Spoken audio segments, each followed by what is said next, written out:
Broken beauty. The bifurcated anagrams of beauty in George Chapman's odYsseY. In the fourth book of George Chapman's translation of Homer's odYsseY, a quiet but exacting formal event occurs. Menelaus, speaking to Telemachus and Pisistratus in the hall at Sparta, reaches the climax of his imagined future with Odysseus. He describes the life the two kings might have shared: mutual rule, unbroken conversation, affection lasting until death, and then names the obstacle. The god himself envied that vision and made Odysseus alone the unblessed, denied the rest of his own country. The speech ends, the company weeps. Helen, Telemachus, Menelaus, and Nestor's son all shed tears. Chapman's English, at this precise juncture, performs something more than narrative translation.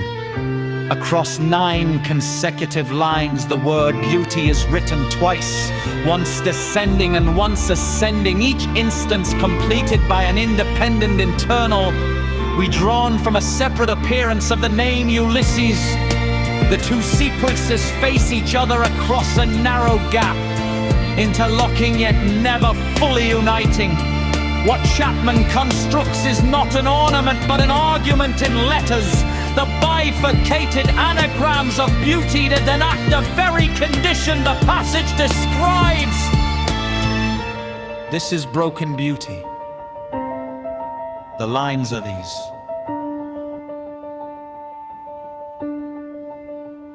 but this perhaps hath been a mean to take, even God himself with envy, who did make Ulysses therefore only the unblessed, that should not reach his loved country's rest. These woes made everyone with woe in love. Even Argive Helen wept, the seed of Jove. Ulysses' son wept, Atreus' son did weep, and Nestor's son his eyes in tears did steep. But his tears fell not from the present cloud.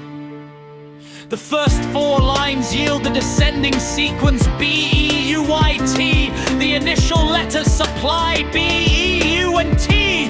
The Y required to complete beauty is taken from inside the word Ulysses itself.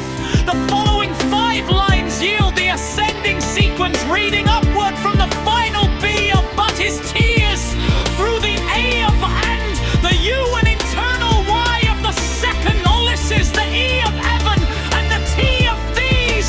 What recovers? B, A of Ramon, and E, T again.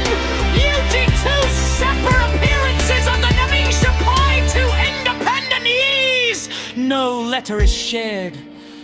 Each anagram is complete in itself, yet the structures are mirrored and interlocking. One descends from the speech of divine prohibition. The other ascends from the communal weeping that the speech provokes. Between them lies the formal image of a break. This is not the accidental clustering of common initial letters. The name Ulysses is placed twice, each time carrying the precise letter needed to finish the word, and each time at the structural pivot of its sequence. Chapman, working in the dense emblematic tradition of late Elizabethan and Jacobine verse, repeatedly demonstrates an ear and eye for such hierarchical letter play. His own original poems circle obsessively around the philosophical category of beauty, its relation to virtue, to desire, to the divine, and to the soul's ascent or frustration. In the odYsseY translation, he frequently heightens Homeric moments of ethical or metaphysical intensity with syntyped up and sonic density that borders on the hieroglyphic. The bifurcated anagrams belong to that practice. They are local, exact, and thematically exhaustive. The first beauty is the beauty of Ithaca denied. Menelaus' speech does not merely regret, Odysseus's absence, it constructs an alternative history in which the two men would have lived as neighbors and co-rulers, their companionship so perfect that even death would have found them still undivided. The god's envy intervenes. The descending anagram is written inside the very sentence that records the exclusion. Beauty is named at the instant it is broken off. The Y that completes the word is taken from the name of the man who will never reach the rest that would have perfected the picture. Ithaca itself, the loved country's rest, becomes the site of a beauty that exists only as counterfactual. Chapman's formal choice makes the denial visible in the letters. The word appears fully formed, yet it appears as the record of its own impossibility.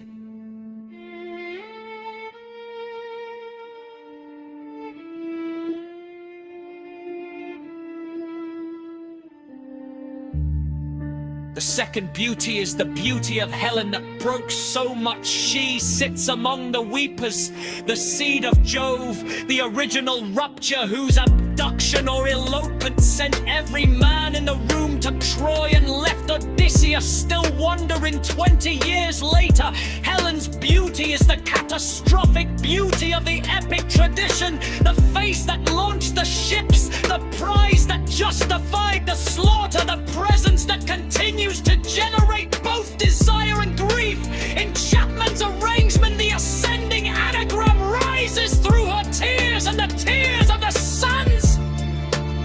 The second beauty is therefore inseparable from the beauty that shattered the old order. It is not an abstract ideal recovered, it is beauty as a historical wound.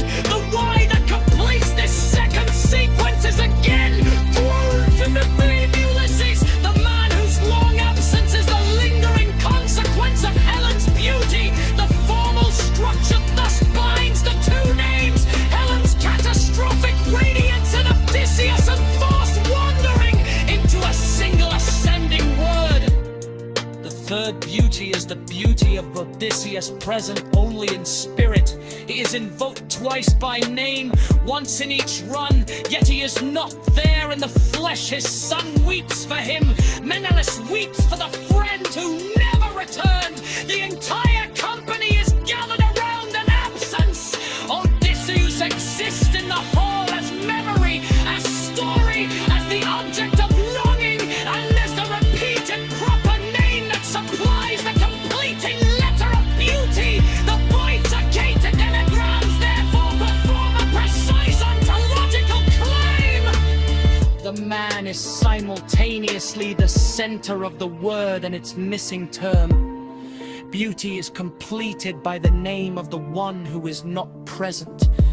This is presence as absence, the Homeric condition of Nosto's inverted Odysseus as the figure through rune. Beauty becomes visible precisely because he cannot embody it in the shared life Menelaus imagined. The bifurcated form itself is the argument. A single continuous acrostic would have suggested an intact ideal, two mirrored, interlocking, yet separated sentences, sixth fracture. One beauty descends from the speech of divine envy, the other ascends consummate sonor. They face each other across the gap between cause and effect, between premonition and response.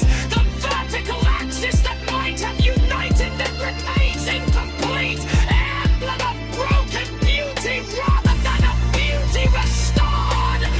Chapman does not resolve the paradox, he writes it into the disposition of the letters. The god's envy and the mortal's tears become the two halves of a single formal figure.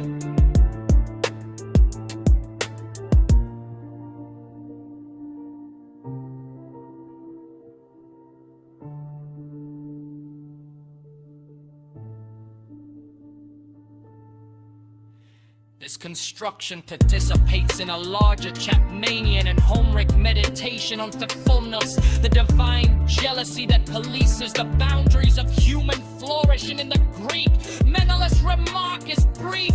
Chapman expands and moralizes it, as he so often does, into a denser philosophical statement. The bifurcated anagrams intend to play the density.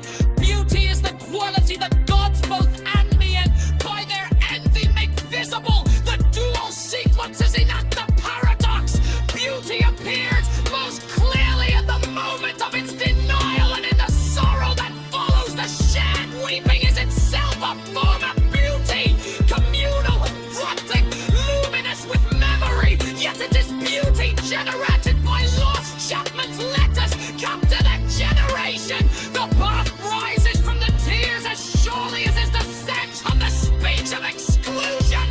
The choice of the internal line rather than a pure and initial letter acrostic is itself significant. A classical vertical acrostic would have announced itself more openly by requiring the reader to admit the letter inside the name Ulysses.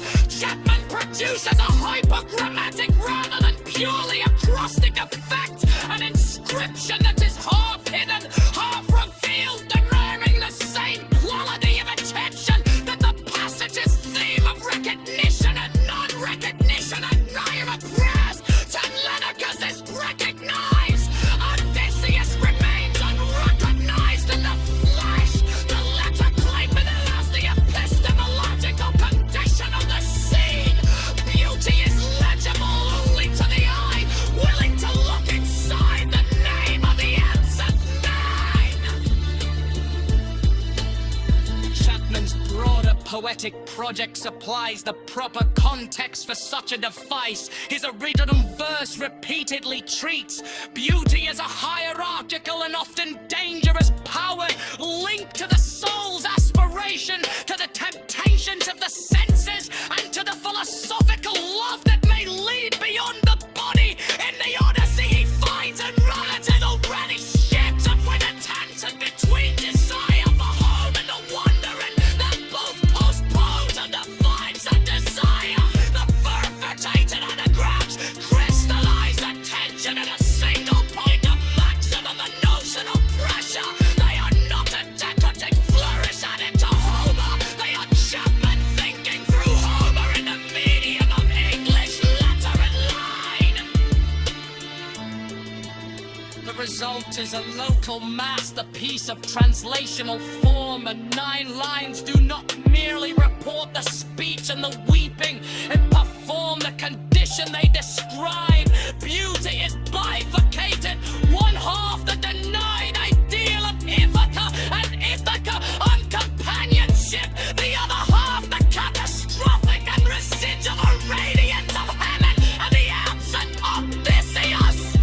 The two halves interlock across the gap of divine envy and human tears, each complete, each dependent on the name of the man who cannot close the circuit.